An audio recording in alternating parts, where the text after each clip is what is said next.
Don't turn it off. Wait, these glasses are not fake. I'm not a hipster, I promise you. I didn't wear them in the last video because I couldn't get the light to work right, and actually I think maybe it still isn't working right.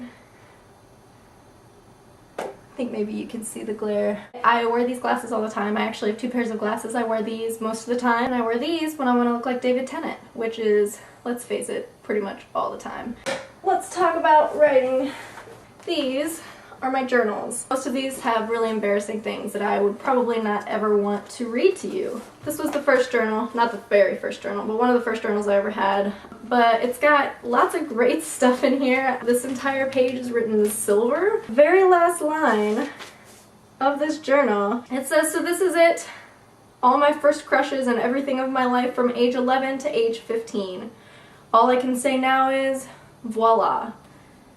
Spelled wrong, of course.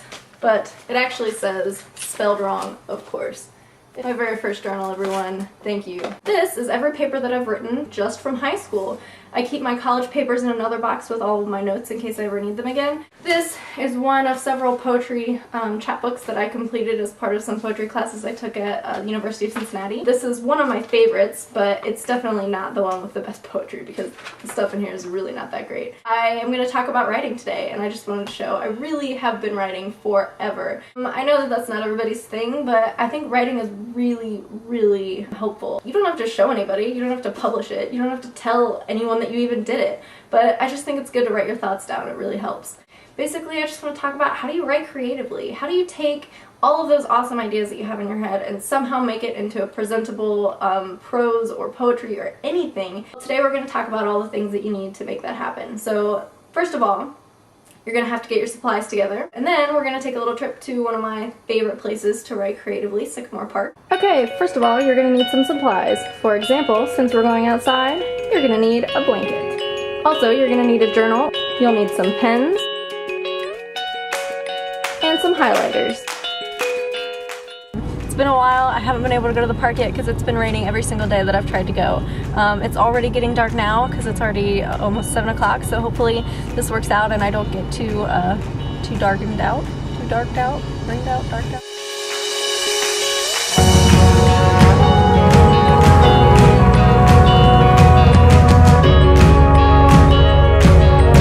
This is 91.7 WBSU Cincinnati and 88.5 WMUV Oxford.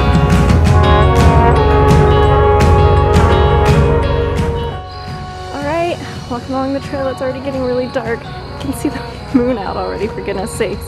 But that means there's even less people here in the park, so it should be even quieter than it usually is. This is just absolutely beautiful. With the rushing water, that's the only kind of sound that inspires me. Anything else is just distracting. So let's do this. Your face covered, leaving open the door. That night, in muddy water, the blossom unfolds as a beautiful flower. Beautiful flower. Alright, I'm back. Let's see what we have here. It got dark really quick, so I only came up with about a page. Alright, so usually when I write, I free write for a long time and then you go through and pick out things that you like, thoughts and ideas that you thought were particularly important or things that really stand out to you. So at this point in the process, I have a page full of crappy free write. Some of it is circled, some of it is underlined. So this is where I am in the process. And then from here, usually it sits on my shelf for a while until I come back to it and find it. One day when I'm bored and it's raining again and I can't go to the park, I go back and I make a poem out of it. Or I'll start a short story. Now, I don't do this as often as I should. I'm actually really inspired to start doing this again because I had such a good time there. But hopefully it works out well for us.